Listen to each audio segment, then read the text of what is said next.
There we go. I'm live. Hello, Allison Verhalen here, coming at you live for today's Marketing Monday. Thank you to those of you watching. Thank you to those of you watching the replay. Always appreciate it. Today, I want to talk to you about the homepage of your website. This is one of the things that honestly, I struggle with the most. And I think a lot of people struggle with this, right? This is right up there. Possibly even tougher for people to write than their own bio, right? I talk to a lot of people who just don't know what to talk about when it comes to their own bio. And I'm always like, are you kidding me? You have all this awesome stuff, but they can't see it because they're so in it that they can't see the outsider's perspective of, oh, this is actually really cool. So same goes for your homepage, right? It's so important to put something on there that tells people who you are, what you do, how you can help them, why they should care, capture those leads, get them to take the next step in the buyer journey. That's asking a lot of your homepage, especially when you consider that at some point, probably everyone who encounters your brand will encounter your homepage. So this is all of your target audience. If you have different segments of your target audience, which you probably do, most businesses do, you have to make sure that there's something on your homepage for each of those audiences. So when we talk about a blog post, a social media post, a particular newsletter, or even a particular segment of a newsletter, right, we can aim it to specific segments of our audience. And that way it's most engaging. It's most likely to get their attention and, again, engage them, convert them, get them to take that next step in the buyer journey. But that's so much easier to do when you're only talking to one persona. Your homepage has to talk to everyone, everywhere, all at once. I think that title is going to be used forever and ever because it's so appropriate for things like this. So how do you do that? How do you talk about everything your company does, but also do it really succinctly? It's not easy. So let's start with the first one. Who are you, right? Who's your brand? Needs to be present in every aspect of your website, especially your homepage. It's your 30-second elevator pitch, except probably more like 3 seconds. You're lucky if you get 30 seconds. I know that's rough. It is rough. But people are only going to spend more than a few seconds on your website if they're really engaged and really want to know more about you. So keep that in mind. You got to get and hold their attention really quickly. Keep in mind that your brand strategy, and I know this is difficult for everyone, including me, not just you guys. This is hard for everyone. Your brand strategy is all about how do you want people to feel when they encounter your brand? Do you want them to feel comfortable, capable, stressed, like they're in good hands? What is it that you want them to feel when they think about your brand? That feeling has to be exemplified in every aspect of your homepage. The font, the colors, the images, the video if there's a video. There does not have to be a video, but there are benefits to having a video. Certainly the content, right? I am a content queen, so of course I'm going to be talking about the content, but it has to have all of those elements. So think about that. How do you want people to feel? Again, I talked about the video, the image, or the photo, or the video. I don't recommend having both. That will really slow down the loading of your website, and that gets to be a bit too much. You can maybe have a smaller if you have the video with the banner, then you can maybe have a smaller photo of yourself somewhere farther down on the page. That's fine. But at the very least, have a photo in that banner image or a video. People love videos. They engage with videos. So if you have a video that is a great, again, an introduction to who you are and what you do. This is not a specific video that talks about something specific that you do. This is your 30-second speech, right? This is what is it that people need to know about you first and foremost. They know nothing about you. Maybe they heard your name somewhere. Maybe they found you in a Google search. They don't really know what this is. They want to know who you are and what you do. What is that 30-second elevator pitch? And I do mean 30 seconds. Keep it super short. What is that pitch that's going to tell them who you are and what you do and why you're so capable and why they should trust you over anyone else? For the photo, it can be like my brand is me right now, right? I'm working on building it into an agency, but right now it's me and my dog. So I have a photo of myself top of my website. If you have a whole team working for you, maybe you want to put a photo of your whole team up there, or maybe you want to save that photo for your about page where you introduce each of your team members, in which case maybe you just want to have your logo at the top of your page. Any of those are great. You do need an image. I will say that people like images of people. A logo, a city skyline, very bland, very generic, doesn't really tell anyone about you. This is about you. People, again, I cannot say it enough. People work with people they know, like, and trust. They cannot get to like or trust or even know you if they can't see your face. So show them your face. All right, next up, how can you help? Ideally, you want to sum up all the benefits your company provides into one sentence. Again, I know this is asking a lot. Believe it, I have changed my one sentence so many times because I keep going back and going, no, that's not quite right, or no, that's too broad, or that's too narrow, or that doesn't quite hit the right note. It's not enough to be engaged. It's not enough to make people lean in and want to know more. So that one sentence is carrying a lot of weight. There's a lot of pressure on that one little sentence. It's rough. Do your best to put that into one sentence if you can. Again, think about it. Talk to other people about who you are and what you do, what they think that you do. That'll give you some really good clues as to what you should talk about. That can also overload you with information, because you'll want to put all of that into your one sentence, and that's not possible. So distill it. What is the one thing that you do, the one benefit that you provide, not the one service. We're not talking about a service here. We are talking about the ways in which you help people. That being said, you don't want to get so bogged down into the benefits you provide that people don't actually know what you do. There are other people who make that mistake, right? We make brands look great. Okay, how do you do that? Do you write awesome content for them? Do you design an awesome website for them? Do you take photos of them and or videos? Do you do graphic design? How do you make them look awesome, right? So you do want to talk about the benefits, but not to the exclusion of talking about what it is you actually do.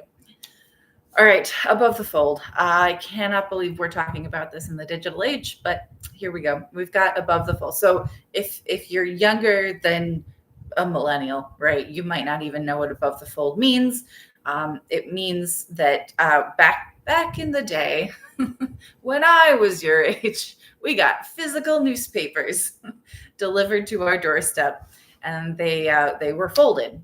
And so you would open it up into one really long paper and flip through it and read whatever you wanted, right? So when it's folded up, whatever was at the very top of that first page was called above the fold. Journalists save their best information, their best stories, their most trending stories. Trending wasn't really a thing back then, but it was the thing that everyone was talking about or everyone wanted to know about. That's what went above the fold. So we are still talking about above the fold in the digital age. That's when someone goes to your website. What is it that they see? And it's not even the first half of your web page. It's like the first few inches. Your homepage can go on for ages. It should be decently long. Again, we can talk about length a little bit later, but it should be long enough to, again, get all the information you want in there, but not leave people scrolling and scrolling and scrolling to find the information they need. That very top section is going to be, again, it has to grab people's attention, and that means a good image and that tagline. If you have a tagline for your business, hopefully you do, that can be your one sentence that you put above the fold next to your photo, right? So for example, my above the fold content, big banner with a picture of myself, and then the question saying, are you drawing high quality leads to your website, right? It gives you an idea of what I do, although it's not specific enough.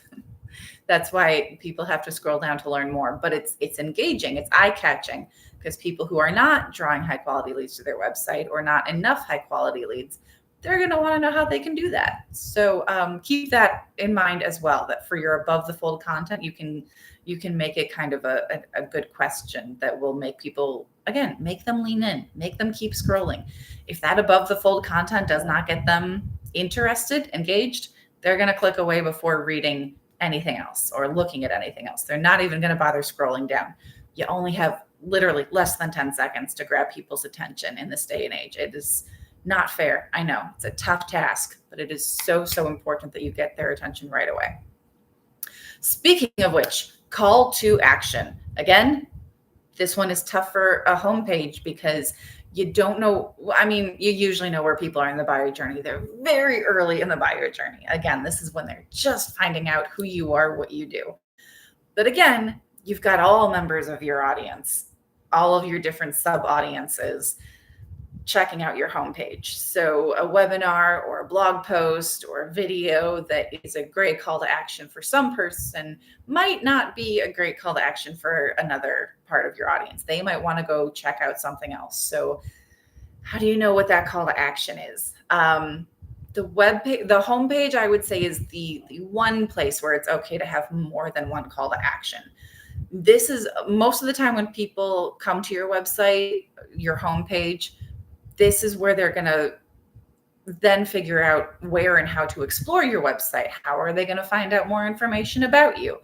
Where can they find the information they look for? And again, everyone's going to be looking for something different. So have that information at the top, have that top navigation menu bar so that people can find what they're looking for. But at the same time, you don't want that to be overloaded with a bunch of different options, right? So for an example, I have a ton of services that I provide. I used to have my services page at the top with the drop-down menu leading to every single service page. And it kept getting longer and more ridiculous and more overwhelming. And my coach said, you got to get rid of this. And I said, yeah, I know, I haven't gotten there yet. So I did it. I got rid of it. And then I had other people coming to my page during meetings going, I can't see your services. I don't know what services you provide. So I went ahead and I put the services page back in my menu, but without the drop-down menu, right? So if they want to see, if they're interested in my services, they can go straight to that page, scan through it, see which services they're most interested in, visit those pages, and go from there. For a more general call to action, you can have a general call to action. This is your free ebook, your PDF download, your checklist, which again could also be a PDF download depending on how you format that checklist. This can be something that, again, focuses on the main benefit that you provide to people. And it's kind of a good introduction to your business that most people coming to your website are going to be interested in. That provides value to them, right? It can't just be, hey, here's a rundown of my business and who we are and what we do. They don't actually care. They want information they can use. So give them information they can use, because that's the only thing that is going to convince them to give you their email address and their contact info. So absolutely make sure that it is something that provides value. I cannot stress that enough.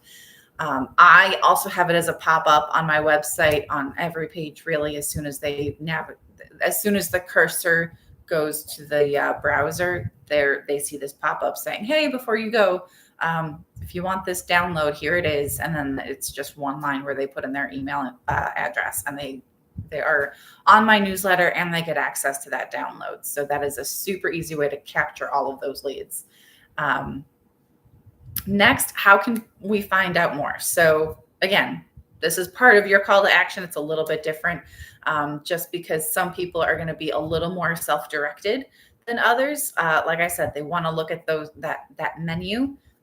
They want to see where your blog is. I always go straight to the blog. You didn't think I was going to get through this video without talking about blogging, did you? Of course, people are going to want to check out your blog. Again, especially if you're in a B2B industry or a professional services industry, people on average are going to look at, I think it's like 5 to 10 pieces of information of content on your website before making a buying decision.